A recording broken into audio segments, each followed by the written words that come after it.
Good morning, everyone. As you may have noticed, I am not Will Cooper. Though I have attempted to channel Will, I have updated my wardrobe as best I could to suit Will with the white shirt and the black, right? Not the jacket that he normally wears. I'm just not going to do that.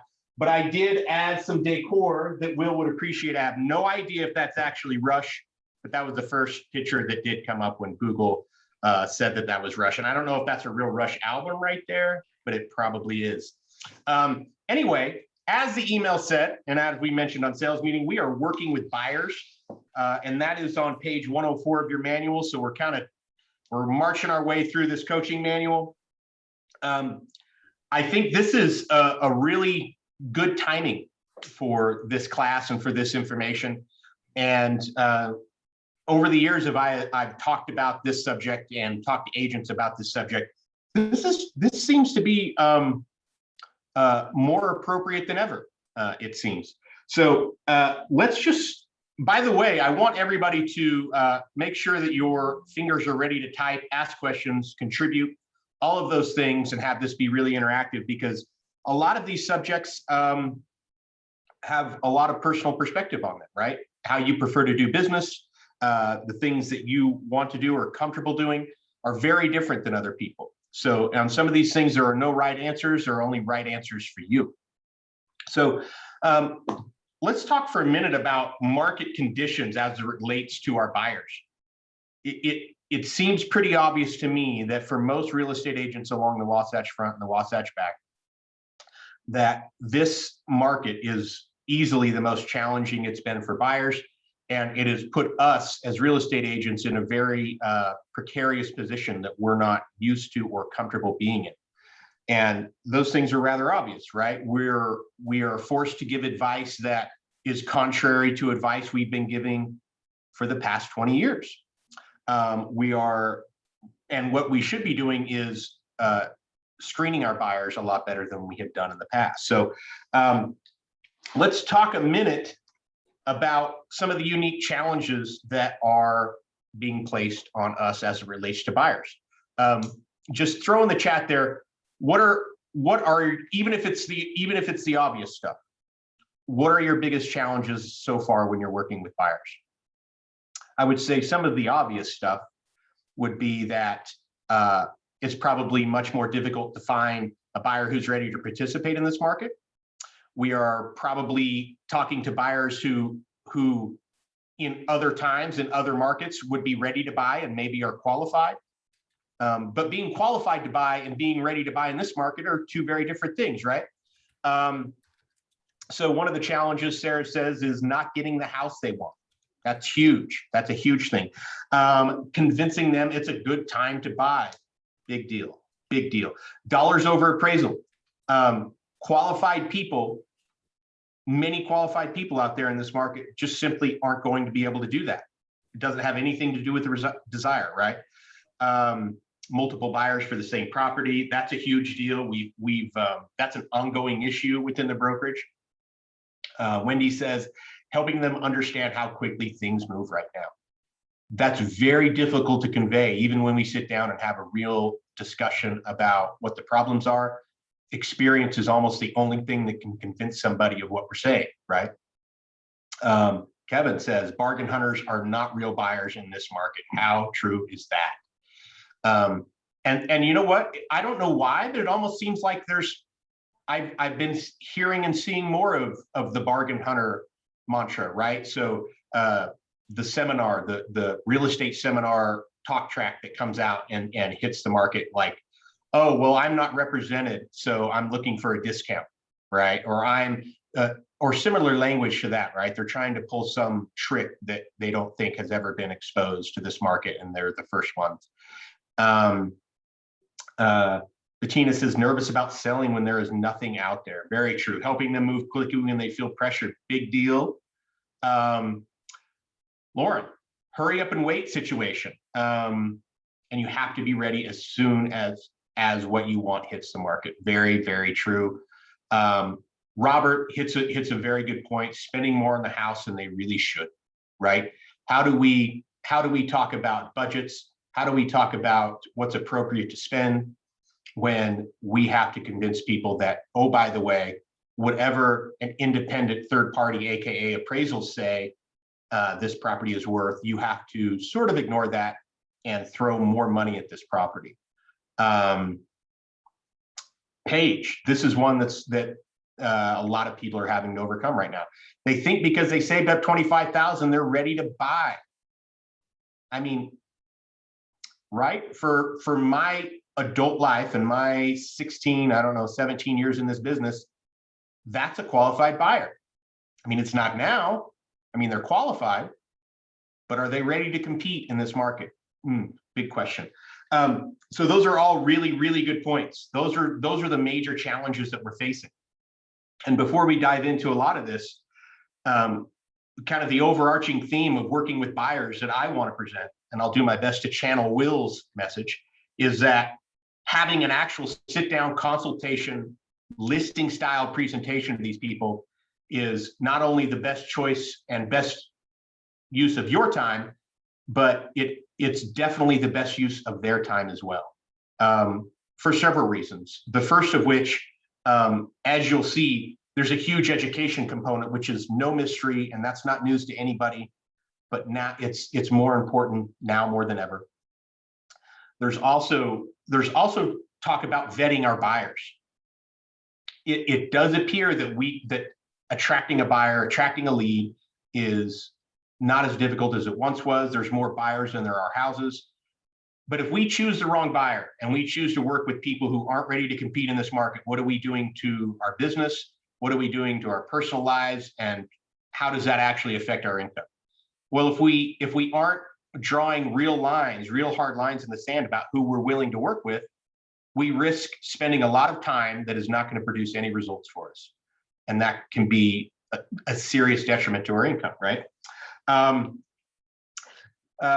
So the buyer's consultation is the overarching theme to this coaching session. So kind of keep that in your head.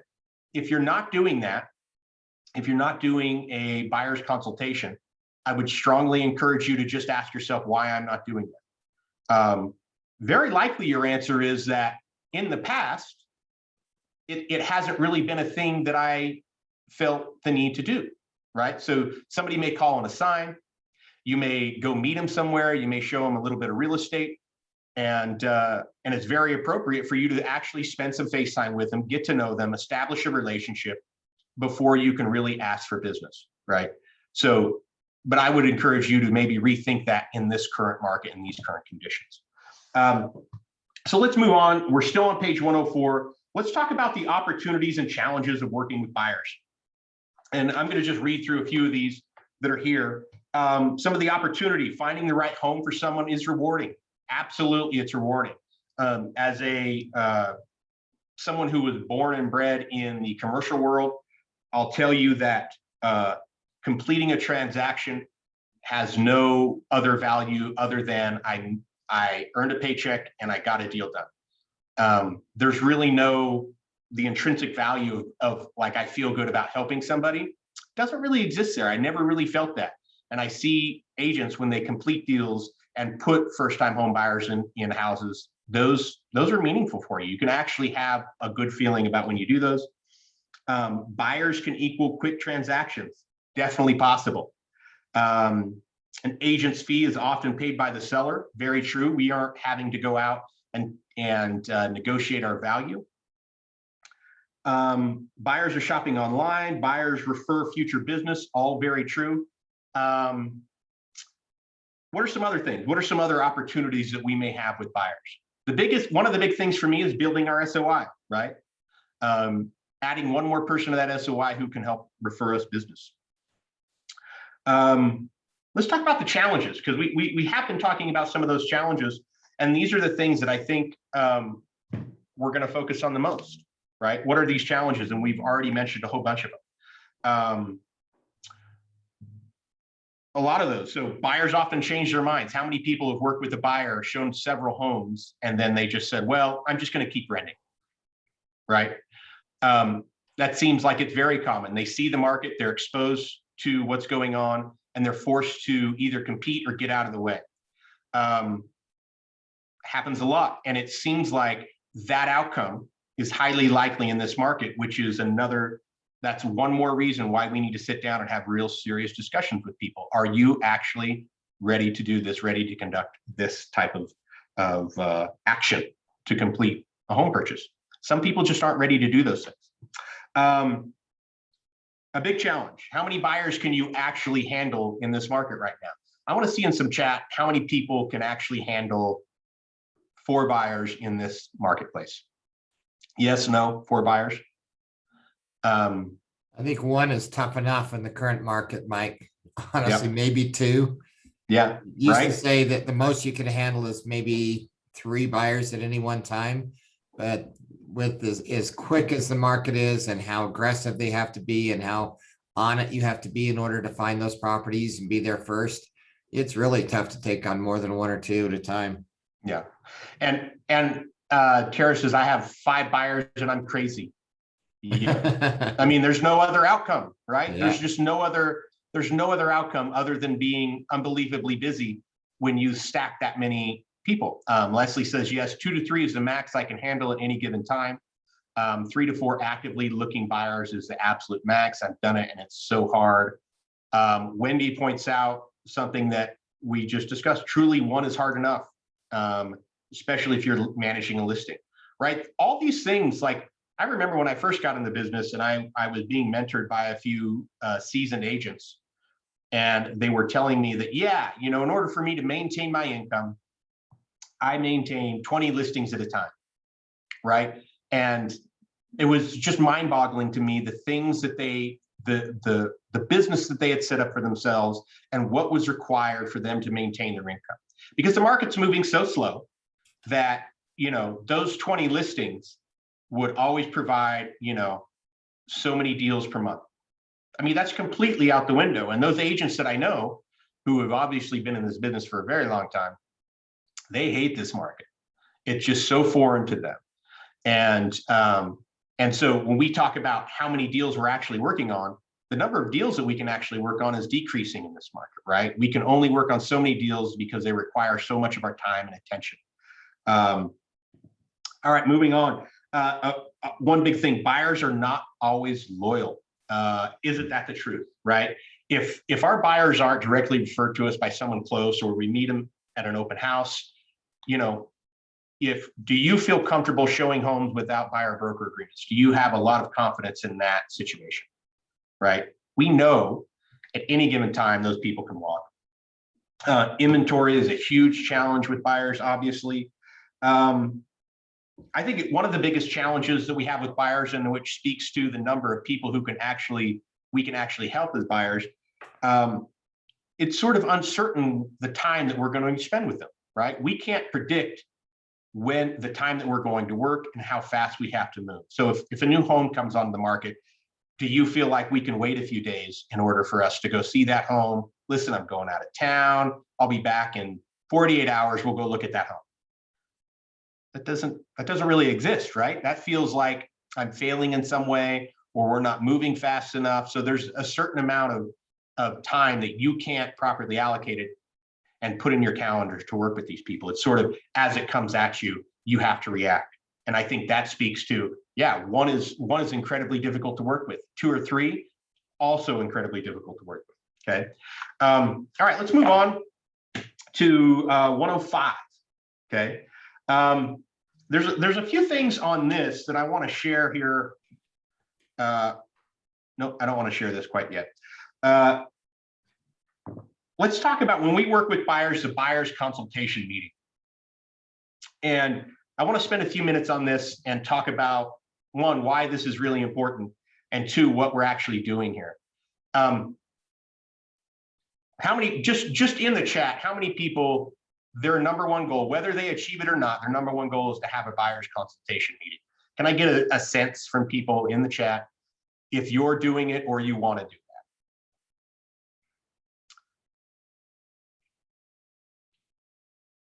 Christian Visser, 3 diamond hands. Okay, yes, yes, yes. Everybody, very good. Yes, always done with the booklet I give them. Very good.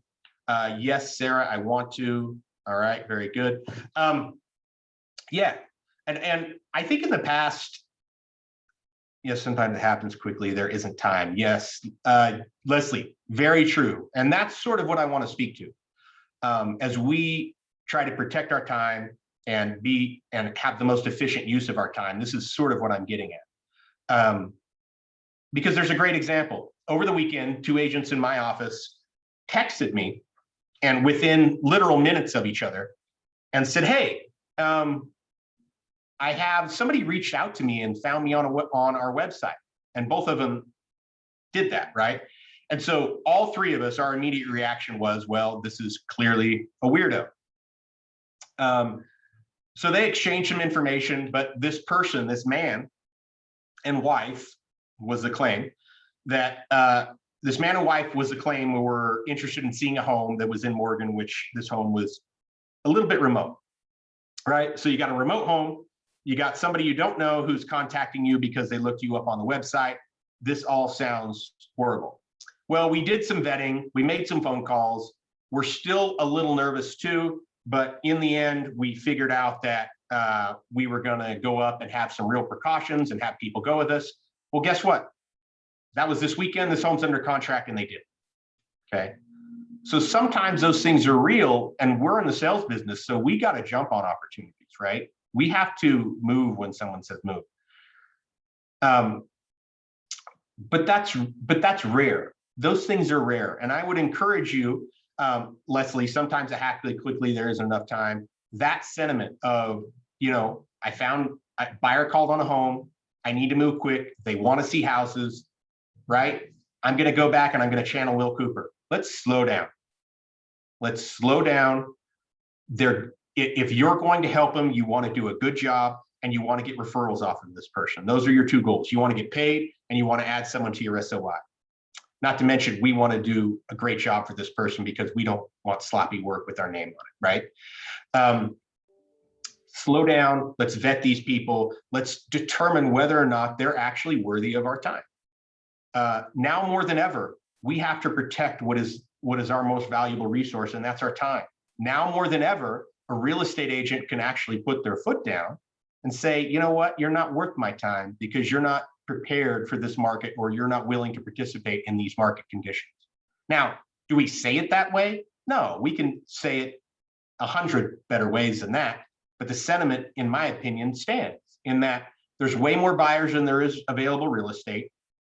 And that if we're going to complete deals successfully, we have to focus our time on those that are most prepared to compete. And that, in my opinion, is the number one reason we should do the buyer consultation. We are interviewing them. Go ahead, Kevin. No, Britt just put a great comment. Seems like we need to switch our minds from seeing the buyer as interviewing us as agents to us interviewing the buyers. Really qualifying the buyer before we waste our time with them on somebody that's not willing to compete. Yes, well said, Britt. Yeah, that's actually in my notes, Britt. I mean, that's very well said. This is really saying, are you worth my time? Because they need our help, right? Buyers can't access the market very easily right now, right? In the past, even like 4 years ago, someone could look online, they could look on Zillow and have a reasonable amount of success of saying, oh, I want to see this home. I'll meet an agent there. Maybe I'll establish a little bit of a relationship and I can get a deal done. That's not the odds that that's actually going to happen seem to me to be very low. They need an agent who is out there pushing, who is ready to show homes immediately, who is ready to be aggressive and really knows the market conditions, right? So what you can bring to them is very likely more valuable than what they're bringing to you. So asking the question, are they really worth my time after your consultation is real, right? Not to mention, Kristen says, buyers who are really worth your time don't mind slowing down for a consult. Yes, right? There are times that we have to move fast, but is that all the time? No, right? If someone's not willing to sit down to discuss and learn about these market conditions, should you put a lot of time into it? No. It's a safety issue as well. Honestly, I think there's an old adage. Do you remember, Mike, the adage of CETO? have them come into the office, the odds go way up that you're going to be successful in working with them, and them seeing you in a professional setting in the conference room or someplace where you can actually have the buyer consult.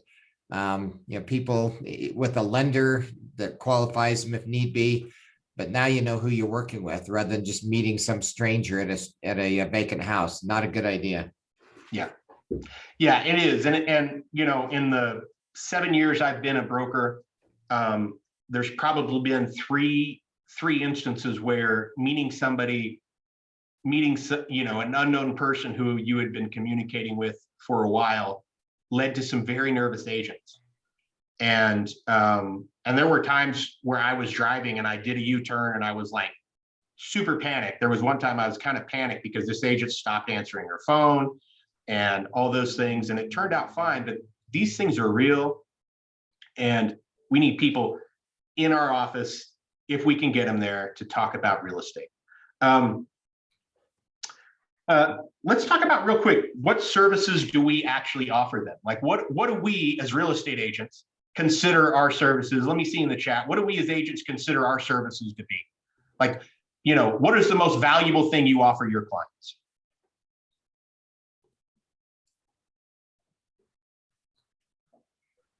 Christian Visser says education. I like that one a lot.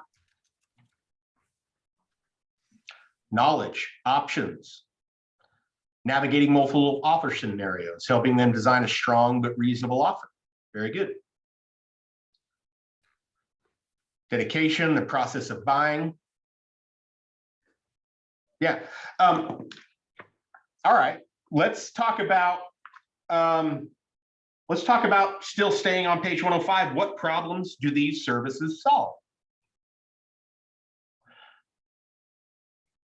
Julie, big one, knowledge on current market conditions. What do you consider these problems to solve? So if you're saying, maybe an overarching theme here is just education in general, right? Like we're teaching our people actually how to do this. We're solving the problem of buyer taken advantage of or losing out on a home. Yeah, right. We're solving the problem of them actually achieving their goal. That's obvious, right? That's a huge one. What else are we solving for them? In my opinion, if we're providing experience and we're providing our knowledge, we're solving their ignorance, which is a big deal, right? Their ignorance is in terms of their home buying, catastrophic for them. Showing them data that homes sell over ask, 105 to 100% of asking price. Yeah, those are all big things. Let's move. So here's what I want to do really quickly. I want to show you on page 114, and I'm going to share my screen real quick.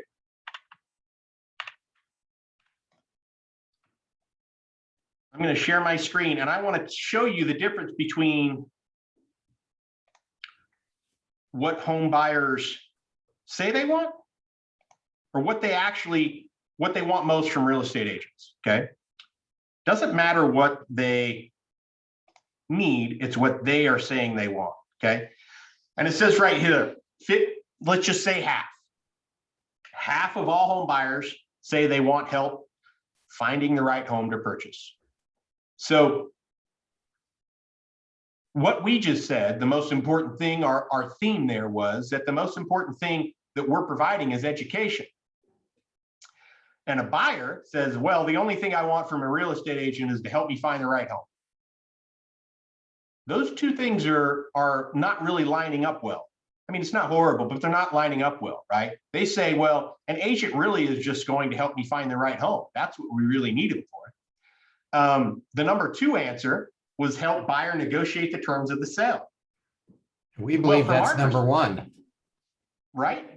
Yeah. Thank you, Kevin. Like, they don't know what they don't know. That's their level of ignorance. Like their perception of what the problem is I can't find the right home. The problem is if we find them the right home and they're not prepared, they're going to be rejected. Exactly. So is finding the right home really the number one problem in the home search? I mean, I guess you could make an argument that it is, but the process is sort of set in stone. The process is it is what it is, right? We know what our criteria is. We have parameters, and we assess what's on the market. We monitor what's coming on the market, and we continually communicate with the buyer and kind of narrow down our choices, and we walk through homes, right? That part of the process, we have systems, and the MLS is a huge part of that system. So, from our perspective, finding the right home is just a matter of their opinion and walking through enough homes. The real problems are you ready? Do you understand what you're doing? Do you understand the risk that you're taking when you write this contract? Those are the bigger problems. So that's sort of one of those things where a buyer's expectation and what we're actually providing are a little bit different now. This on page 115 is pretty interesting to me. So this seems to be a question that the NAR asked about the benefits that the real estate agents provided during the home purchase process. So this seems to be people who have closed on real estate. And these are their answers, right? So look at the number one answer after the fact. They help the buyer understand the process. The thing that we think is the most important thing now has been conveyed to our buyer. The number two answer pointed out, we'll just go through a few of these, pointed out unnoticed features, faults with the property, negotiated better sales contract terms. This is really interesting. Better list of service providers, improved buyer's knowledge of search areas, negotiated better price, and even these shortened buyer's home search, right? Those are all pretty meaningful things. If 30% or more of people are responding with something, that seems to be relevant. This is an interesting one. Provided a better, to me, this is something, a piece of your business that I think many of you could add. Many of you are very good at it. I would say that during my career, I was below average at this. Service providers. Who am I working with? Where can I go find the resources when a problem comes up? Christian Visser in my office, and this speaks to this, Christian Visser in my office had to get somebody come and inspect a foundation. I didn't have anybody. I was Googling. I should have had somebody, right? Stuff like that, how we solve problems and how quickly we solve problems with people we trust is really important to people. Okay, so let's stay on, this is a big one. And this is a discussion that for whatever reason always has a lot of opinions. And we're still on page 105. In fact, I may have had you turn the page. No, we're still on page 105 at the very bottom. The buyer broker agreement. And when are we actually getting this signed, and what are our goals to when we get this document signed? So if you would put in the chat, what is your goal? Like if you could paint a perfect transaction, when are you getting this signed? And don't paint like, obviously we want this signed the second we meet him. That's the number one goal. But what is your process? Like if you could lay out your ideal process, when would you want this signed? At the buyer's consultation in the perfect world, seems obvious, right? When discussing home showings, very good. Buyer's consultation. Tara says, I need it before I show them a home. Right? Before the first showing would be great, right? That's the perfect world. Now let's talk about how often that actually happens. So everybody who thank you for answering, by the way, everybody who just answered, Rachel points out what we all know. In reality, most buyers don't want to be committed to an agent. Yes, right? They don't want that.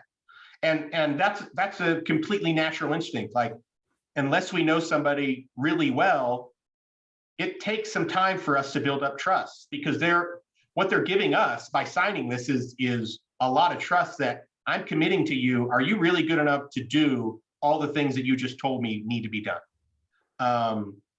Leslie says, I find it more awkward with friends. Yeah, these are, Linda says, I had them commit to just one property.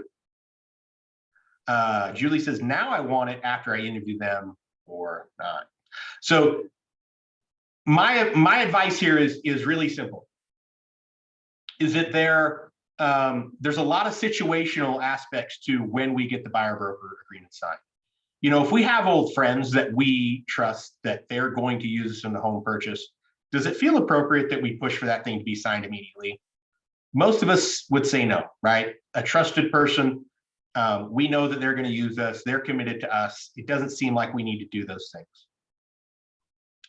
But in most other situations, there seems to always be a lingering, like, do I want to commit my time to these people when they haven't committed it to me? And that's a very real question, and one that you struggle with all the time. My only advice here would be that have a plan, execute the plan, and be okay if it doesn't go exactly how you envisioned, right? So if our plan is to have a buyer's consultation, and then at the end say something simple like, you know, this is how I do business, and in order to protect my time and protect your time, and in order for me to dedicate the appropriate amount of time it takes for you to buy a home, I would like a commitment in place, something in writing to cement our relationship. How do you feel about that?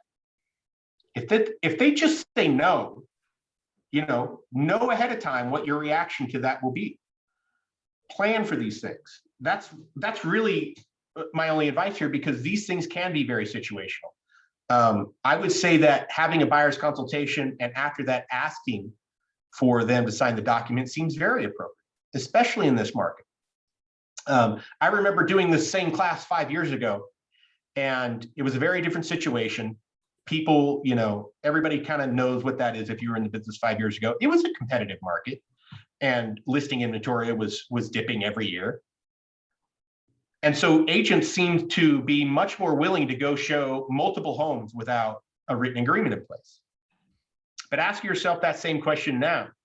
How many homes? So if you don't get that agreement signed, let's play this game. If you don't give the agreement signed at the buyer's consultation, how much time are you willing to invest without this agreement? Let's see in the chat, how much time would you invest without an agreement? And let's measure time and number of homes shown.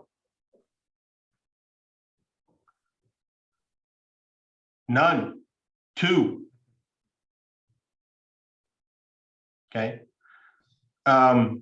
Sometimes just showing them a property or two has time to build that rapport and trust with them. But sometimes if they're just adamant that they're not going to commit to any agent, and they're working with 5 or 6 different agents, it's not worth your time.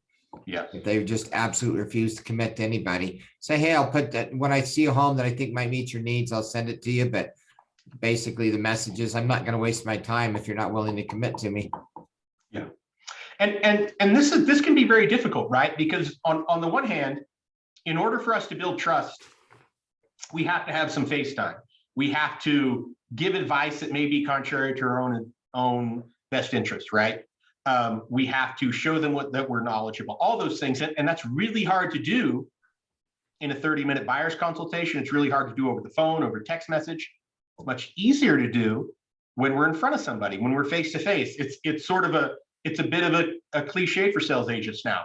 If I could only get in front of them, I can close this deal. Well, it's true, right? If we're in front of people and we can actually show them who we are and express how we feel about things and express our commitment, and they see our face and they hear our voice and see our body language, those things can be much more meaningful. So there is something that makes us want to go do those things. And Mike, one of my qualifications when I worked with buyers was I didn't want to commit to them as their agent until I was sure that their expectations were in line with reality. Because we all know we've had a buyer or two sometimes who's just, you know, they're absolutely positive they're going to get the perfect home at perfect price. And, you know, their expectations are so far out there that you know that you're going to fail to meet those. And so I might decide I don't want to work with them after I show them 1 or 2 homes and politely encourage them to find another agent. Yeah. And this is a mistake I made for many years, is that I wasn't willing to take a hard stand on what was worth my time and what wasn't. And it was always, that line was never actually drawn. And I was always chasing and chasing and chasing, because who knows what will happen, right? It is just a bad way to do business. Draw some line in the sand. about where your value is and where it stops. To tell somebody that I need to know if I can invest the right amount of time in you in order to get this done is a really appropriate question. Like, should I really be investing this much time in you? And even to say that in some way, shape, or form in your own voice to your buyer is completely appropriate. And they should know that you do have some value, you do have limits, and that you are providing something to them. And in order for me to expend some amount of energy, I've already committed that to you. So if I've already shown you 3 homes and done a buyer's consultation, I've already committed that amount of time to you without any written agreement. And so for me to commit more time would require a written agreement. All right. So no matter what you've decided here, where your line is, where you personally perceive your own value, know where your line is before you enter this discussion. If you don't have a line, then you have no bottom, right? You will do whatever. And a great way to say that to them is, you know what? I'd love to show you more homes. However, I do have buyers who have signed buyer's agents agreements with me, and I owe my time to be working with those people that are committed to me. Yes, that's perfect. Sorry, I can't continue to show you homes. And Julie, as a newer agent, my line is not drawn yet. Julie, it's this simple. Just say what it is right now. Start working from some point of reference, okay? If you don't start somewhere, you will have no point of reference in which to gauge what is effective and what is not effective for you. So if you're going to say, listen, I'll show up to 3 homes, and then I have to have the discussion, that prompts you to do something that is outside your comfort zone and which will push your relationship forward. But just draw a line in whatever you feel most comfortable, whatever you feel like is worth your time to commit to people. Now, when you're a new agent, you do feel like I have to give more of myself and more of my time in order to close these deals. It's sort of true. That's sort of true, but that doesn't mean that you should be willing to do almost anything. Because when you chase the bad stuff, you miss out on all the potential opportunities in the future. You only have so much time. And so you as a new agent have to be as protective of that time as anybody else. And because you're a new agent, doesn't give you the freedom to just chase a lot of stuff. And in fact, you have to more clearly define what those things are. Because if, as a new agent, if you don't have success in the first 12 months, it's dangerous, right? So be very protective of that. Set some line, even if you don't stick to it, right? Even if you set a line, you attempt to get something signed, you attempt to change your status in the buyer-agent relationship, and it doesn't work out, that's fine. But you've attempted to do that, and you attempted to move forward, and you challenged yourself in a way that you hadn't done in the past. So I would challenge anybody, if you don't have the line, make that line right now. We've all heard the perception's reality. If your buyers perceive that your time is not important and that you will run and chase everything for them at any time, night or day, they'll abuse you. But if you set clear limits with them as to this is what I'm willing to do, even if you don't have another buyer you're committed to, let them know that you have to spend your time on those that are committed to you. Now, they don't know that you don't have 3 or 4 other buyers. Just let them know that, my time is valuable. I have commitments to other clients, or I'm going to, and so I'm going to insist that unless you're willing to commit to me, I need to move on. Yeah. There's a good question in the chat. And what words do y'all use when you need to dismiss a client, especially the young ones who need guidance? You're fired. It's not me, it's you. It's not you, it's me. I mean, that's like dating, isn't it? I mean, it's just like Seinfeld a little bit, It's not you, it's me. It's not you, it's me. Like, I would just say that this doesn't feel like the best fit. I don't think I'm the best fit for you. I think there's somebody else who could do a better job for you, quite frankly. And they'll say, well, why? I can't give you the amount of time that you need. Just have it always relate back to time. Yeah, Leslie, very good. As a former professional photographer, I always used to say that I don't think we'll serve one another well. Yeah, I mean, that's pretty, that's real. And sometimes we're just afraid to say those things. I know I have been just thoroughly abused by people. And it was only like 3 months later that I said, "Man, you're a sucker. You're an absolute sucker to let people do that to you. And you should have just fired them and you'd have felt better because you knew they were going to fire you. You knew that was going to happen. You didn't even like them." And I just kept doing it because that's how I earn money and I just get abused.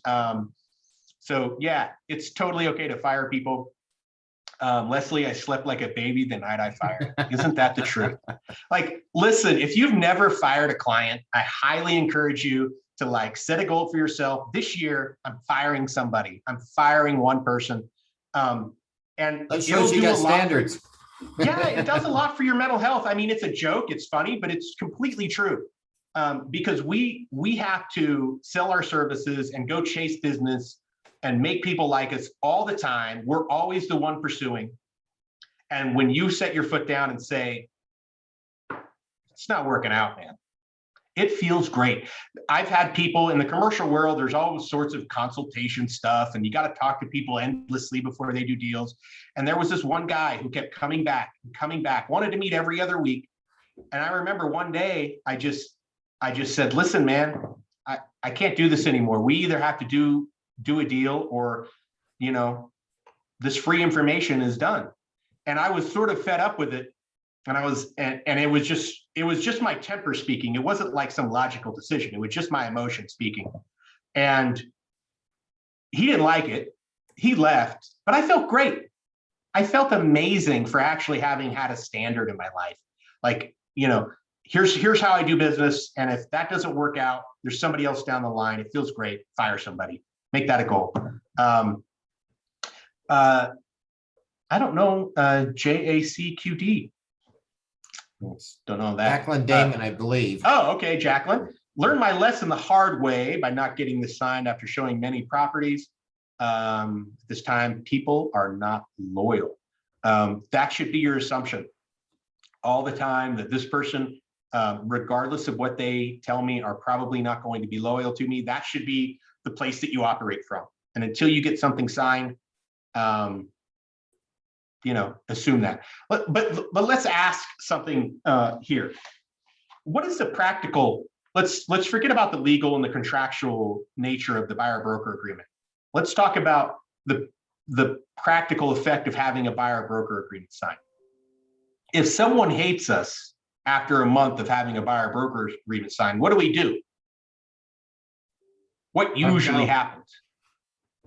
We let them go. Does anybody here think the brokerage is going to sue our client?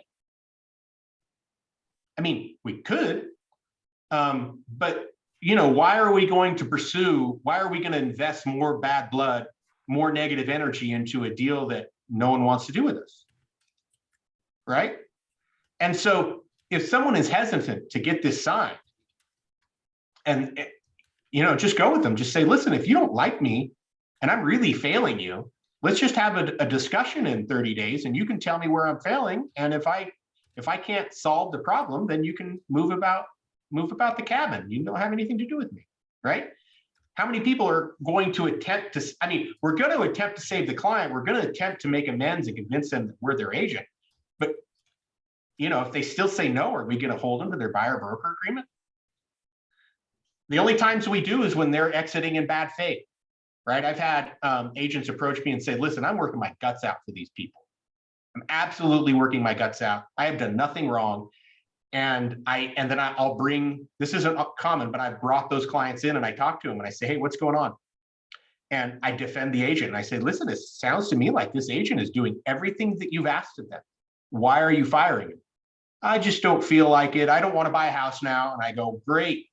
Doesn't matter then. That agreement will just expire." Only when it's super bad faith on the client's part that we just sort of, we'll let it expire. Even then, right? It's just the practical effect of that outcome is the same in that we're no longer working with them and we can go invest our time somewhere else. Kristen says, "I tell my buyers at every consult when discussing the agreement, chances are, if you don't want to work with me, I don't want to work with you either. So we'll sign a BBA with each offer. But if either one of us wants to move on, we can." Right? What I hear there is Kristen has settled in on how she wants to use the agreement and how she wants to use it with her clients, right? And that's where you want to be. So draw that line and be comfortable with it. Okay, let's move on. Leslie asked a good question. Do you think a buyer-broker agreement with each offer is best practice rather than an overarching buyer-broker agreement? What is everyone's thought? I would, my ultimate goal would be to get something signed. Well, to get an overarching agreement signed with the buyers that I think have the best chance of closing on real estate. And if I have people who I'm on the fence with, then I would personally get something signed on every transaction. And that's how I would operate. But that doesn't mean I wouldn't ask the question, because sometimes I think you would learn a lot from someone's response, right? Asking, are you prepared to sign an agreement and commit to me so I can commit the right amount of time to you? Their answer may determine whether or not you want to spend a lot of time with them, right?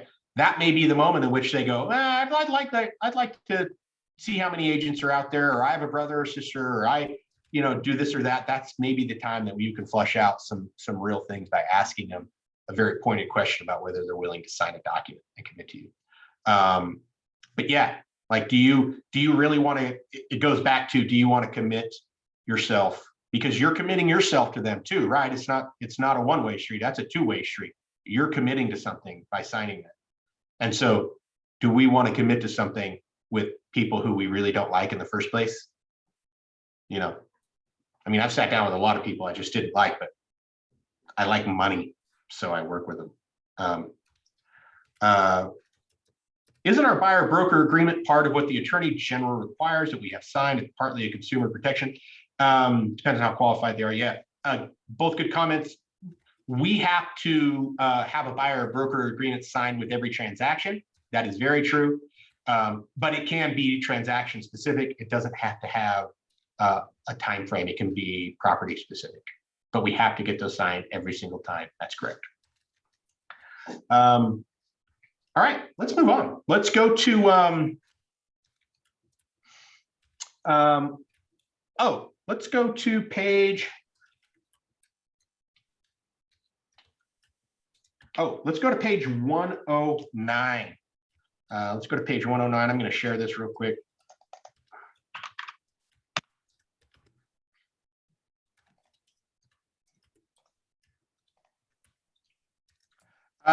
This is something I think that we should all just be aware of.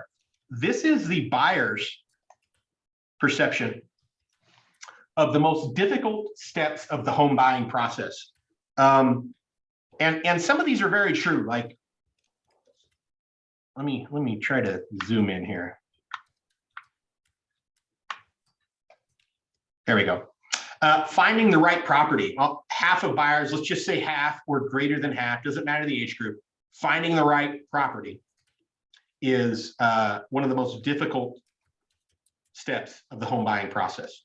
And in this market, it seems obvious, right?